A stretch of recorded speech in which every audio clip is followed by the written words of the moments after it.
Fair and festival season gets underway. Tonight, Coin 6 is investigating the safety of carnival rides.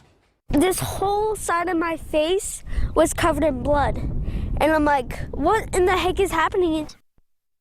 That little Oregon boy was waiting in line at the county fair when he was hit by a piece of metal flying off the ride, barely missing his eye. His mother and others are concerned Oregon isn't doing enough to make sure these rides are safe. Chris Holmstrom investigating.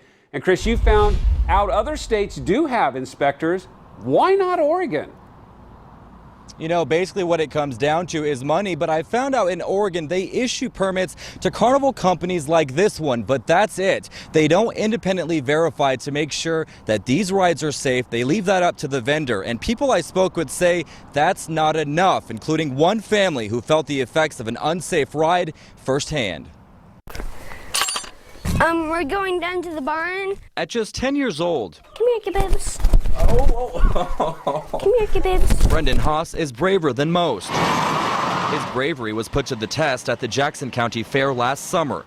Brendan was waiting in line for the infamous zipper when the unexpected happened. I'm just looking up saying, oh, dude, this is so cool. And all of a sudden, I feel something right out, just straight hit me, and it knocks me off balance. And I'm like, feeling right where it hit me, and then I look on my hand, and there's blood. It was a piece of metal that flew off of the ride, hitting Brendan right below his eye. This whole side of my face was covered in blood. And I'm like, what in the heck is happening? When you saw Brendan, his face completely bloody, what was going on through your head as a mother? Just, oh my goodness, what, did it hit his eye? Did it break his cheek? It was just terrifying. We weren't sure. So this is my duck. Fortunately, Brendan only needed a few stitches, something his mother attributes to their faith, but it still leaves her with a lot of questions. How could that even happen? These rides are supposed to be safe, and what if, just a whole lot of what ifs, that it shouldn't have happened. According to a copy of the investigative report obtained by Coin TV, Funtastic Rides did its own investigation and found a fastener was not properly tightened, and that could have been avoided if maintenance staff was checking each other's work. So I wanted to find out, who is checking these rides? Turns out Oregon does not have its own safety inspector. Instead, they rely on amusement vendors to follow the American Society of Testing and Instrument Standards. Those standards require vendors to have insurance, get a yearly inspection, and have carnival workers inspect rides daily.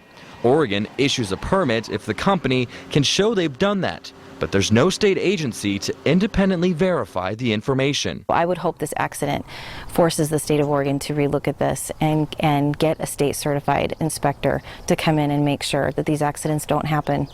Because these are kids. House Bill 2088 relating to the amusement industry. I found out state lawmakers have tried and failed twice to create a state inspection agency. House Bill 2063 relating to amusement industry. But instead opted for a broader bill, giving the state authority to investigate complaints and accidents and enforce violations. Representative Paul Hovey, who sponsored one of the tougher bills that failed, told me a separate amusement ride state inspection program could be more rigorous, but it would be largely redundant to current requirements and costly to implement. These kebabs. And nearly 1 year later, Brendan is doing much better and has returned to the county fair. He and his family just want to make sure it's a fun, safe experience for everyone.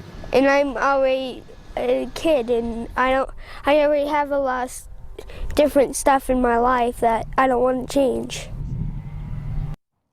And I also spoke to an inspector who's been in the business for decades, and he says he's frustrated with what he calls the lack of safety regulations for amusement rides. I put him in contact with State Representative Paul Hovey. He says he will explain the issue with him in hopes of changing Oregon state laws, and I'll be sure to keep you updated on that. Reporting live in Northeast Portland, I'm Chris Holmstrom, Coin 6 News. Boy, Chris, you found out a lot there. Thank you for that update.